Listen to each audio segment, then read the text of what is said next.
families torn apart.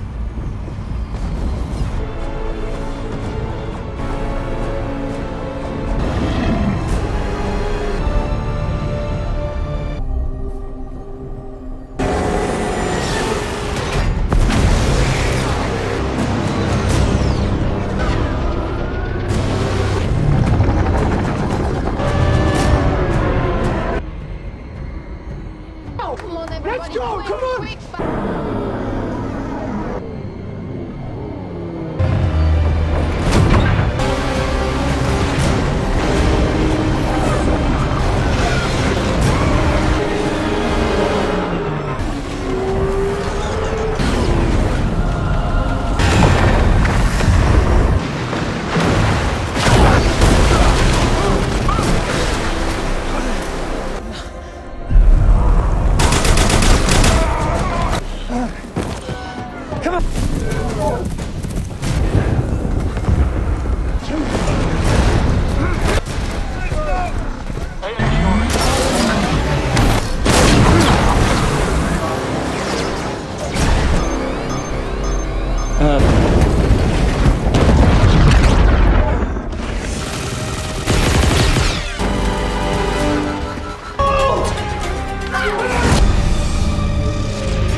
Let's go!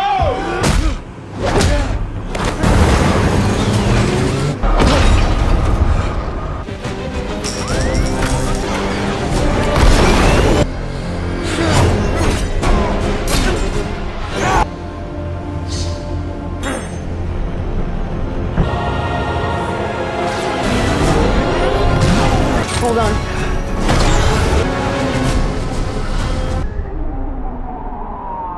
Kora, are you sure?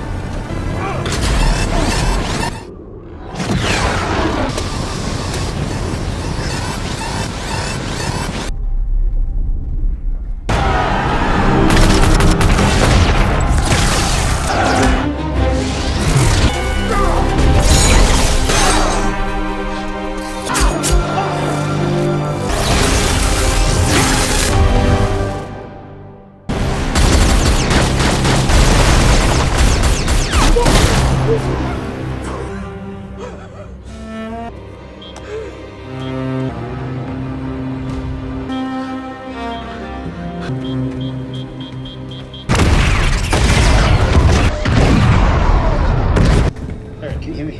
Hey, Hold on. Take some. all right, I'm calling it in. Some shrapnel damage.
Dying in battle. I think I was wrong. But if I must... Come on.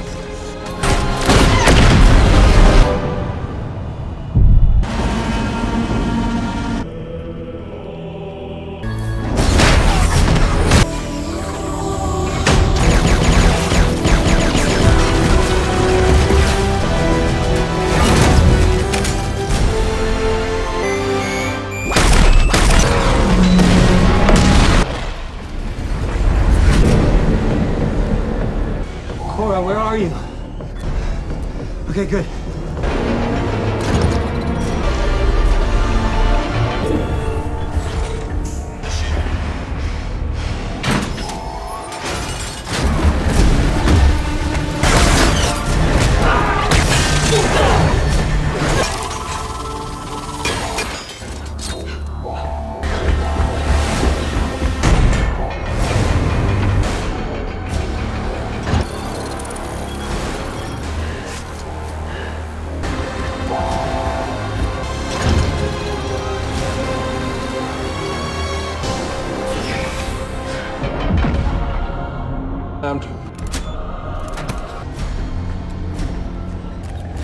The gun is charged and...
Yes, Commander, on you. Strong,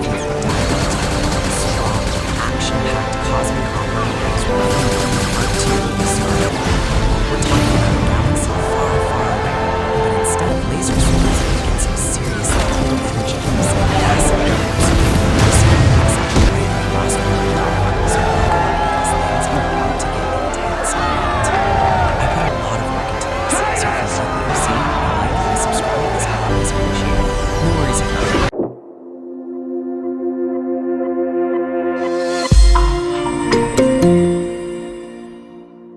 So we open with the quiet, almost too perfect calm of Veldt, a stark contrast to the violence Kora and her newfound family have just left behind. Kora, Gunnar, Tarak, Milius, Nemesis, and even the now less creepy Jimmy land their ship, a craft that has seen better days but still holds its own, its landing gear groaning softly as it settles onto the fertile soil. The air here smells of fresh earth and growing things, a completely different scent than the burnt ozone and fear they've been breathing. As they disembark, the Veldt farmers, a sea of anxious faces, approach them. Their expressions are a mix of relief and utter bewilderment, trying to reconcile the stories of brave warriors with the slightly ragged crew standing before them. Gunnar, ever the pragmatic one, tries to cut through the tension with a reassuring smile, but the weight of the coming storm hangs heavy in the air, a low hum beneath the chirping of alien insects. Kora, however, doesn't waste time on pleasantries. She immediately gets down to business, explaining the dire situation. The Motherworld is coming, she says, her voice low but firm, a gravelly whisper that carries the weight of past battles and future sacrifices. She lays out the cold, hard truth. They need to fight, and these farmers, who've only ever known plows and planting, need to become soldiers. It's a pretty big ask, right? Imagine your quiet agrarian life suddenly interrupted by a demand to pick up a blaster. It's like being told you need to win a marathon after only ever walking to the mailbox. The farmers, understandably, are hesitant. Their leader, a wise-looking elder with weathered hands, asks the obvious question. Why them? Why this peaceful moon? Kora then drops the bomb, revealing her past as heiress, a high-ranking officer of the Imperium, directly involved in the assassination of the royal family. This revelation lands with the impact of a physical blow, a collective gasp rippling through the crowd. It's a classic move, revealing your dark past to gain trust, though it usually involves less regicide. But Gunnar, bless his heart, steps in to vouch for her, speaking of her bravery, her conviction, and the stark reality of their shared enemy.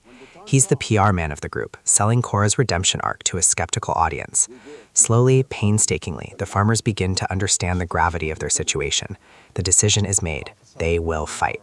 This isn't just about survival anymore. It's about reclaiming their dignity and standing against a galaxy-spanning empire that views them as nothing more than resources. It's a classic David versus Goliath setup, except David's slingshot is a high-tech energy weapon, and Goliath has a really big spaceship that can turn planets into dust. The training begins, a montage of grit and determination. Kora, Nemesis, Tarak, and Milius take charge, each bringing their unique combat skills to the unseasoned farmers. Kora focuses on close-quarters combat and strategic thinking, her movements fluid and deadly, demonstrating how a smaller force can outmaneuver a larger one. She teaches them how to hold a rifle, how to aim for weak points, and how to use the environment to their advantage. We see the farmers stumbling, dropping their weapons, but slowly, surely, they start to improve. The rhythmic thud of their boots on the dusty ground, the grunt of effort as they learn to wield unfamiliar weapons, and the sharp, encouraging commands from Kora fill the air.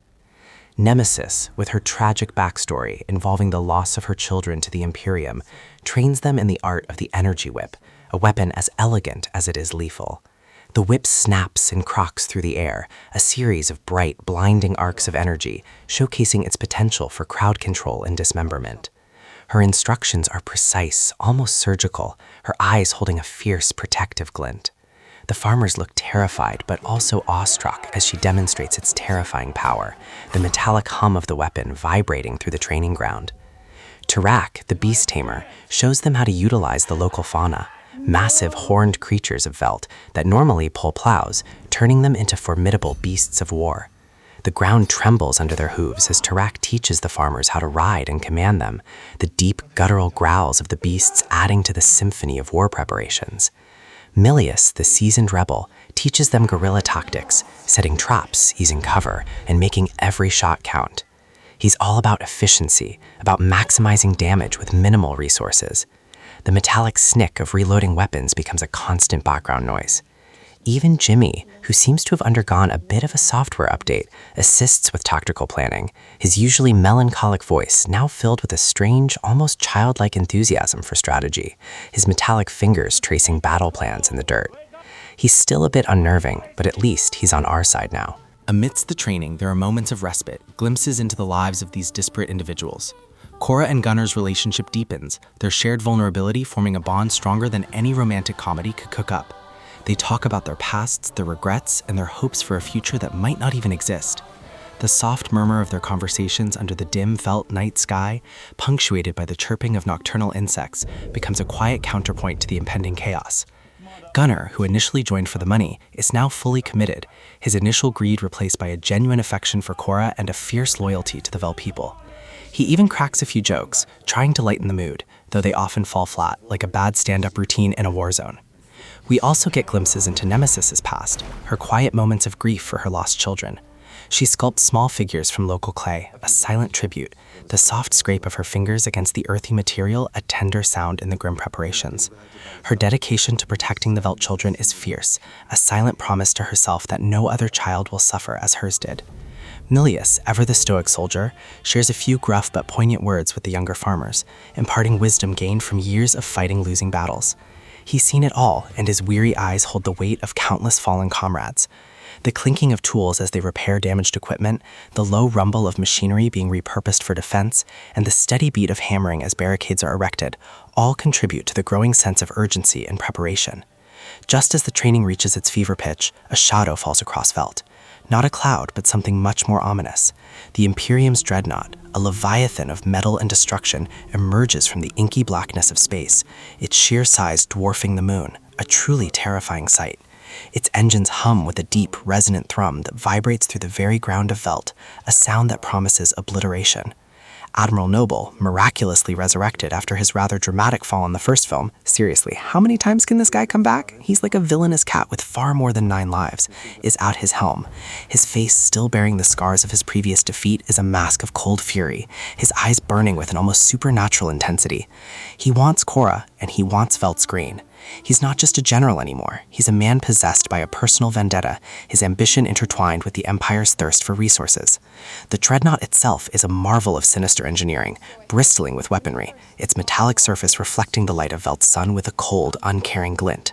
Its arrival is announced by a guttural, almost animalistic roar of its engines, a sound that makes the farmers freeze in their tracks. Noble's plan is simple: overwhelm them. He launches wave after wave of ground troops, their landing craft descending like metallic insects, kicking up plumes of dust. The initial skirmishes are brutal.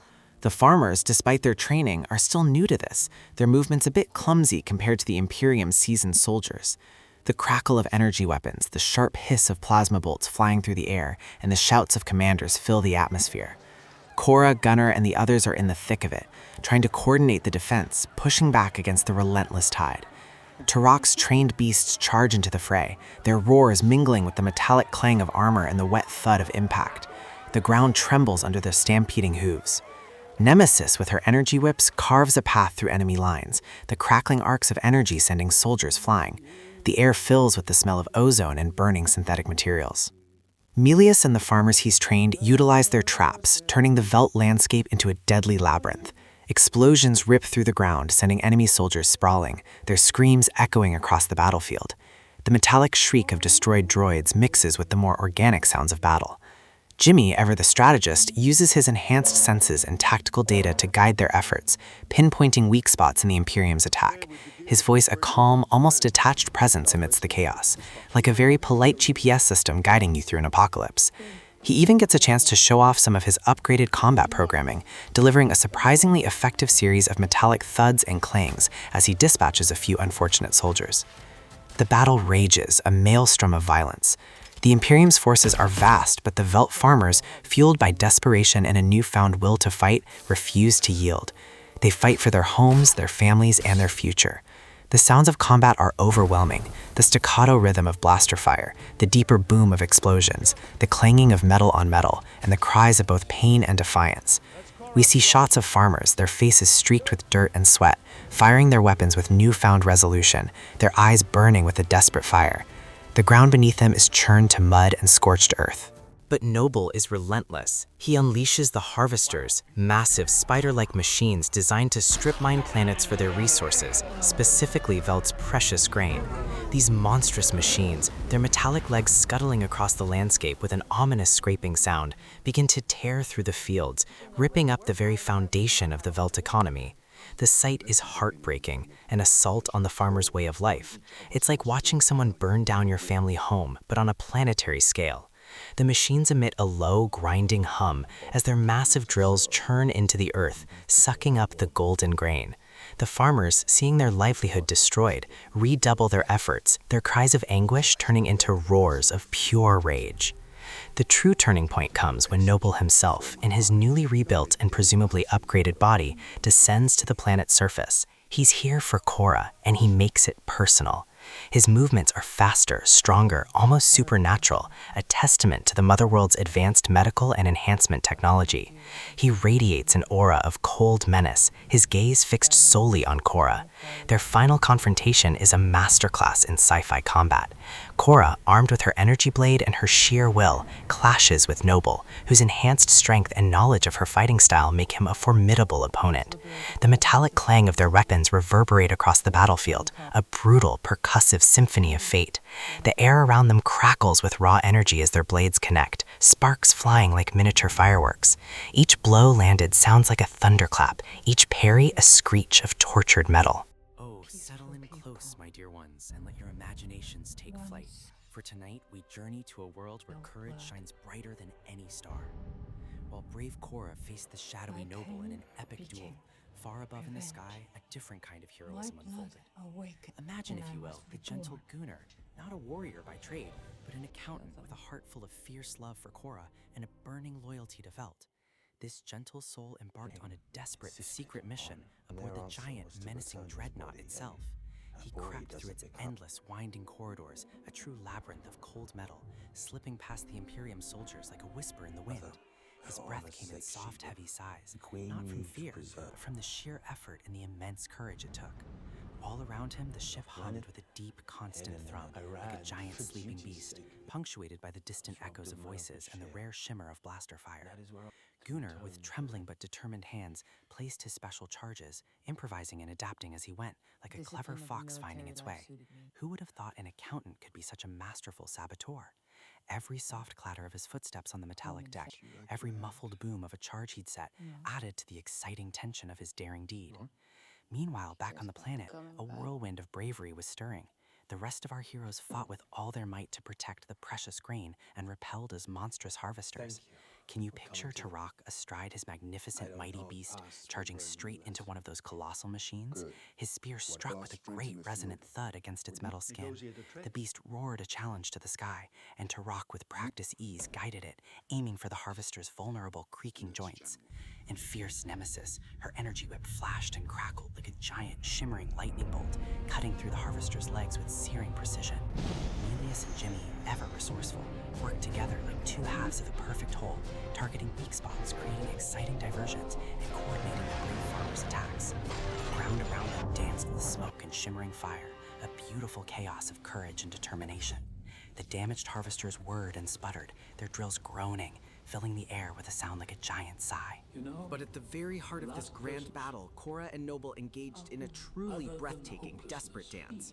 Kora, though she might have seemed outmatched in raw strength, moved with the grace of a forest sprite, using her quickness and her keen understanding of Noble's weaknesses, finding every tiny opening. The constant clash of their weapons sang a metallic song, a powerful melody of their desperate struggle. She fought not just for Veldt, but for a chance at redemption, to mend the echoes of her past. Noble, filled with dark vengeance, taunted her, pushing her to her very limits, throwing her, slamming her against obstacles with heavy thuds that echoed through the air. Yet Kora, her face a mask of fierce determination, refused to break. She remembered the bright faces of the Veldt children, the sweet innocence she was fighting to protect. The crackle of her energy blade, the quiet grunt of her efforts, the ringing clang of Noble's powerful blows. It was all a symphony of powerful resolve and unwavering courage. Then, in a thrilling parallel, Gunnar, high above, planted his very last charges inside the dreadnought. He just barely escaped as the colossal ship began to shudder. And then, the eternal explosions began. A series of muffled, booming sounds that shook the entire vessel, and the metal itself groaned in protest. Alarms blared, a piercing, insistent wail, and bright red emergency lights flashed through the corridors. The sheer scale of the dreadnought's final moments was a breathtaking spectacle of destruction. It cracked and buckled, its massive frame torn apart by explosions from within, sending fiery debris raining down onto Veldt below. The sound was immense, a magnificent, booming symphony of tearing metal and erupting plasma.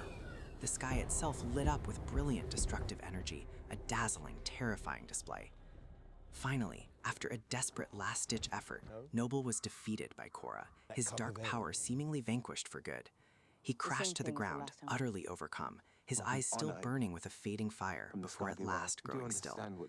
The immediate silence after his fall was profound, a sudden, eerie calm after the storm of battle, broken only by the gentle crackling of distant fires and the heavy breathing of exhausted, brave survivors. Kora, battered and bruised, stood over him, her chest heaving, the taste of victory both sweet and a little sad. The battle was won, my dears, but the cost was immense. The beautiful Veldt fields were scarred, the golden grain almost entirely gone. Many farmers who had bravely taken up arms for the first time had fallen, so the joyous cheers of victory were mingled with the soft, heartbroken sobs of loss.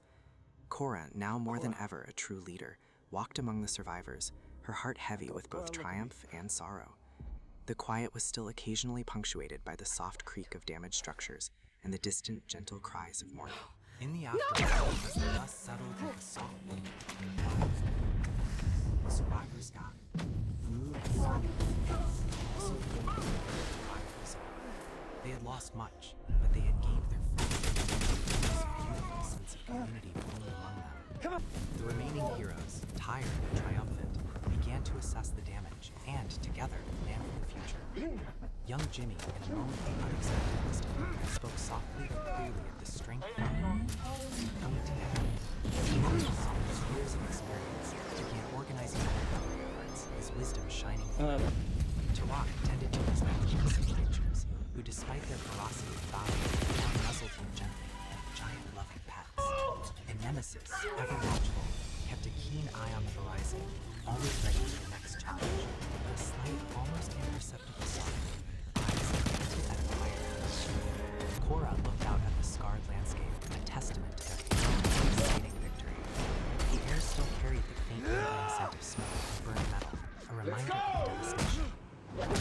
fight wasn't true.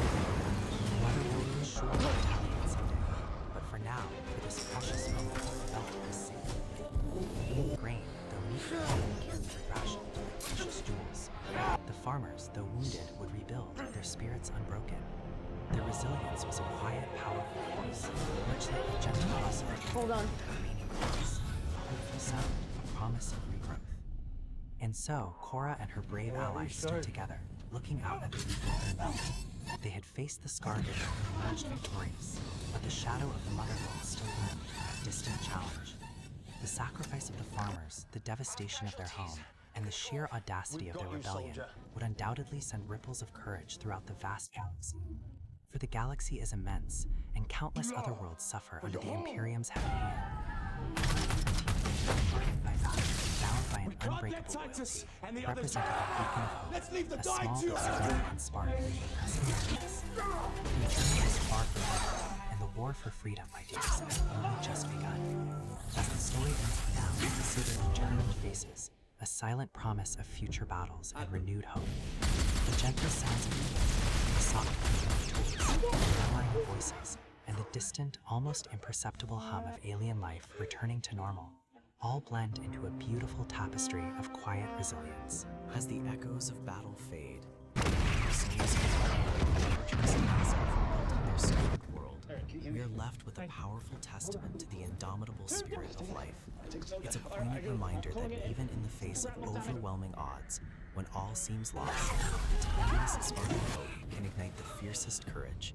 The sacrifices made, the bonds forged in fire, and the unwavering fight for freedom resonate deeply within our hearts, inspiring us to believe in the amazing potential within ourselves and in each other to overcome tyranny and cultivate peace, even when the fields are barren and the future seems uncertain. Sleep tight, my brave little dreamers, and may your own dreams be filled with courage and hope. The air on Veldt, usually thick with the earthy scent of the lumina grain and the gentle hum of rural life, now carried a different, far more anxious weight. Kora stood amidst the farmers, her face etched with a quiet intensity, as she introduced the strangers she had brought back. There was General Titus, a figure of weary authority, his eyes holding the ghosts of battles long past. Nemesis, stoic and deadly, her mechanical arms a testament to her tragic origins. Turok, with his deep connection to the land and its creatures, a quiet strength radiating from him. Milius, the young, fiery idealist, a spark of rebellion in his every movement. And of course Jimmy, the robot knight, a relic of a more honorable era, his blue eyes reflecting a deep, almost human wisdom. The farmers, accustomed to the slow rhythm of planting and harvesting, eyed these warriors with a mix of awe and trepidation. They were farmers, not soldiers, and the gravity of what Kora was asking them to do settled over them like a heavy cloak. It was a classic gather the heroes moment, but with a palpable sense of dread hanging over the heroes and the innocent villagers alike. Gunnar, bless his heart, tried his best to bridge the gap. He was always a bit of a nervous Nelly, but his loyalty to Kora shone through. He'd lost his family to the Imperium, so the stakes were personal for him too, even if his attempts at gravitas often landed with an endearing thud. He tried to explain the situation, the impending doom, but the farmers were mostly looking at Kora, their protector turned deliverer, and then at the motley crew of battle-hardened individuals, wondering if this was truly their only hope. Kora knew she had to be honest. She confessed her past, her true identity as Eris, the adopted daughter of Regent Belisarius, the very architect of the Imperium's terror. She spoke of her role in the massacre of her own adopted people, a confession that ripped through her with a visible tremor, her voice barely above a whisper, filled with a raw, guttural pain. The revelation hung heavy in the air, a gasp rippling through the small assembly. It was a bombshell, dropping like a sonic charge, explaining so much, yet complicating everything. How could they trust someone who had been so close to the monster they now faced? Her honesty, however brutal, earned her a fragile, nascent respect, a sense that she was truly fighting for something beyond herself, for a chance of redemption. The Imperium, meanwhile, was not idly twiddling its thumbs. Admiral Noble, miraculously brought back from the brink of death through a horrifyingly intricate medical procedure that would make Frankenstein blush, was more determined than ever. His recovery was a testament to the Imperium's dark science and Belisarius' obsession with Kora. Noble, now a walking testament to sheer spite and imperial efficiency, interrogated the captured Veldt farmers, mercilessly extracting information about Kora and her destination. He learned about the Lumina grain, a precious resource that could feed entire armies, and immediately recognized its strategic value. This wasn't just about Kora anymore, it was about crushing a burgeoning rebellion and securing vital supplies. The stakes, already sky high, just got another booster shot into the stratosphere. Back on Veldt, the training began, and let me tell you, it was less montage of glory and more montage of grim determination. Kora, Titus, Nemesis, Turok, and Milius took on the monumental task of turning peaceful farmers into makeshift warriors.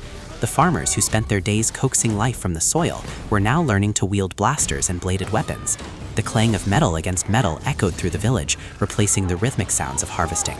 Nemesis, with her quiet ferocity, taught close-quarters combat, her mechanical arms slicing through the air with terrifying precision. Turok, ever patient, showed them how to use the environment, how to move silently, how to listen to the whispers of the land. Milius, full of youthful fire, instilled a sense of purpose and defiance, reminding them what they were fighting for. Titus, a strategist to his core, laid out defensive formations, explaining the cold logic of war. Kora, leading by example, demonstrated the harsh realities of combat, her movements a blur of efficiency and deadly grace. Every parry, every thrust, every spent energy cell was a desperate prayer for survival. The farmers, despite their fear, pushed themselves, their hands, once calloused from tilling, now forming blisters from gripping weapons. You could practically hear the collective groan of every muscle in their bodies as they tried to keep up. It was a crash course in how not to get disintegrated, and everyone was taking notes, often painfully. The immediate goal was to harvest as much Lumina grain as possible before the Imperium arrived. The valuable crop wasn't just food, it was a bargaining chip, a source of power, and a symbol of Veldt's continued existence. The farmers worked tirelessly, their fear tempered by a growing sense of unity. They knew the Imperium wanted it, and they weren't going to let them have it without a fight. The Lumina grain, shimmering with an ethereal glow, became a beacon of their defiance. As the days blurred into a frantic cycle of training and harvesting, the bonds between the farmers and the rebels deepened. They shared meals, stories, and the unspoken dread of what was to come. Kora, usually reserved, found herself opening up, seeing the humanity in these people she was fighting to protect, understanding that her redemption might lie not in her past, but in their future. She realized that she wasn't just fighting Belisarius, she was fighting for a galaxy where people like these farmers could live in peace. Then came the telltale sign of doom, a distant ripple in the sky, growing larger, more menacing. The dreadnought King's Gaze materialized in Veldt's orbit, a colossal shadow blotting out the sun. Its sheer size was a statement, a chilling promise of annihilation. The ground beneath their feet vibrated with the silent power of its engines. Admiral Noble, having made a full recovery and then some, was back, and he was not pleased. His arrival was less a grand entrance and more a declaration of utter, unyielding war. He deployed ground troops, waves of armored soldiers descending in dropships, their heavy boots thudding onto the soil, each step a testament to imperial might. The air crackled with anticipation, a heavy stillness before the storm. The farmers, now armed and positioned, felt their hearts pound against their ribs, a primal fear mixed with the resolve Kora and her crew had painstakingly instilled. This wasn't a drill anymore. This was the main event, and everyone had front-row seats to their own potential demise. The initial skirmishes were brutal. The Imperium soldiers, disciplined and numerous, pushed forward relentlessly. The farmers, despite their training, were still outmatched in sheer firepower and experience. The first casualties were a sickening jolt, a cold splash of reality. The screams, the guttural cries of pain, the sickening thud of bodies hitting the dirt. It was all too real. Kora moved like a force of nature, her blaster spitting bolts of energy, her movements economical and deadly.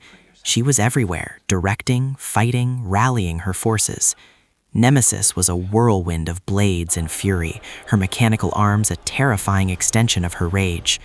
Turok, connected to the beasts of Veldt, commanded them with an almost spiritual understanding, turning the planet's fauna into unexpected allies. Milius, leading a small squad, displayed a surprising tactical acumen, his youthful enthusiasm now hardened by the harsh reality of combat. General Titus, a weathered commander, calmly assessed the battlefield, making crucial strategic calls, always staying 2 steps ahead of the enemy. Amidst the chaos, Gunnar found his moment. He had always been the nervous farmer, the loyal sidekick, but as the Imperium pressed closer, threatening the very people he cherished, something shifted within him. He saw a group of farmers pinned down, vulnerable, and without a second thought, he charged, drawing enemy fire, creating a diversion. His eyes, usually wide with anxiety, narrowed with a fierce resolve. He wasn't a warrior, but he was a protector, and in that moment, he became a hero.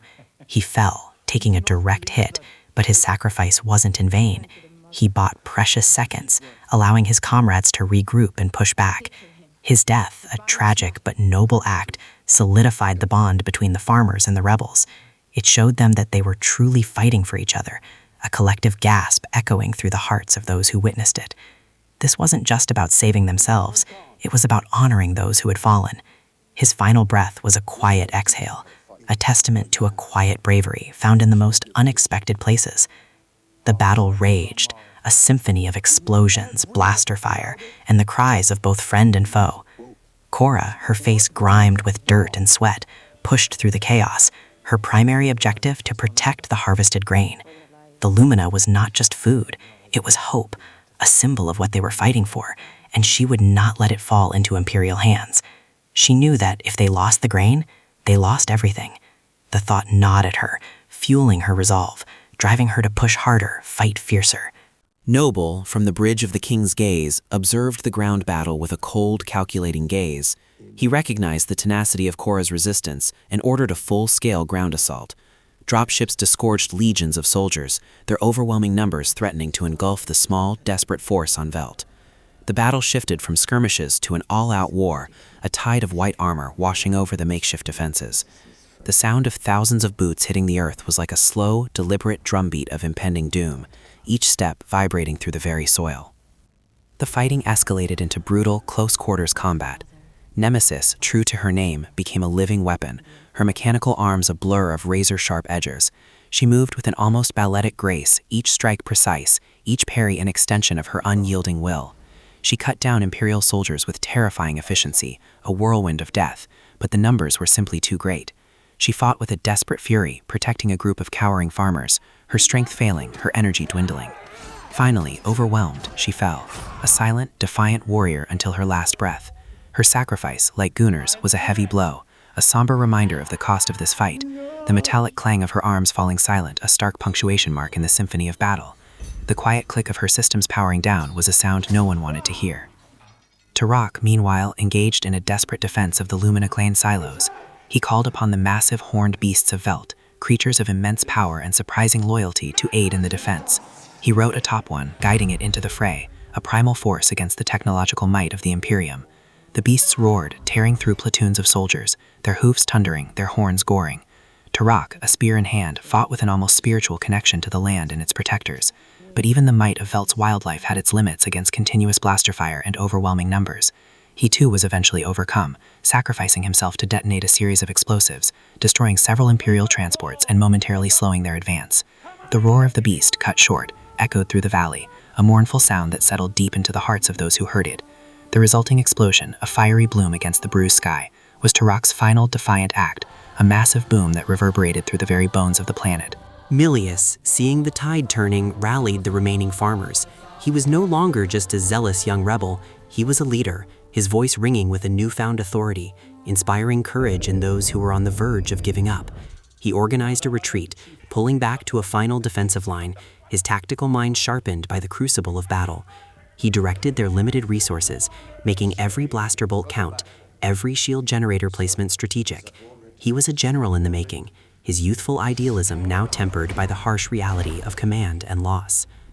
Kora, having fought her way through countless soldiers, now faced the ultimate confrontation, Admiral Noble himself. She knew he had returned from the dead, a chilling testament to Belisarius's determination. She had sensed his presence, a cold dread in her gut. She fought her way aboard the king's gaze, a desperate infiltration, determined to end him once and for all. The ship's interior was a maze of metallic corridors, the air thick with the smell of ozone and fear. She found him in the bridge, surrounded by his officers, his sneer unwavering even in the face of her fury. Their duel was a brutal dance of blaster fire and hand-to-hand combat, each strike fueled by personal vendetta. Noble, despite his previous defeat, was stronger, faster, fueled by a dark energy that seemed almost supernatural. He mocked her, taunted her with her past, reminding her of the horrors she had witnessed and the part she had played in them. He revealed the grim truth that her escape from his grasp was the very thing that led to his resurrection, a twisted irony. "You brought me back, Eris," he hissed, his voice a venomous whisper. "You gave me purpose again." Then came the true gut punch.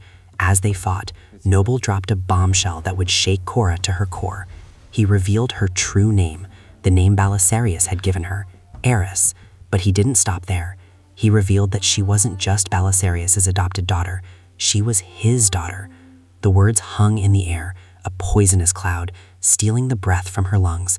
The crack of a punch, the clang of their weapons, all faded into a deafening silence in her mind as this revelation hit her like a supernova.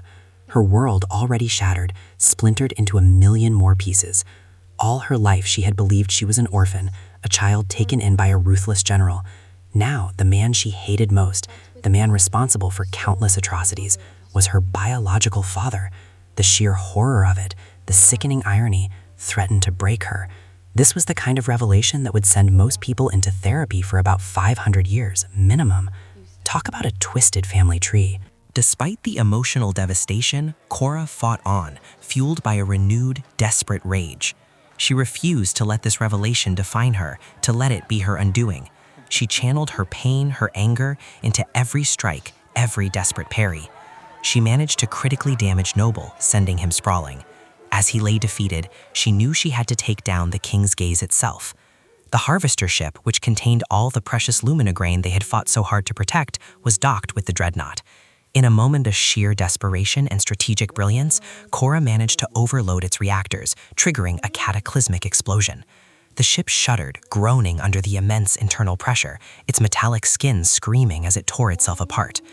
The subsequent chain reaction ripped through the King's Gaze, tearing the colossal vessel apart from the inside out. The sound was deafening, a roar of twisting metal and exploding energy, a final, definitive declaration of Kora's victory. The dreadnought, once a symbol of insurmountable power, now fractured and tumbled through the atmosphere of Veldt, a burning funeral pyre for Noble and his legions. Kora escaped barely in a small escape pod, the fiery wreckage lighting up the night sky, a stark, violent beauty.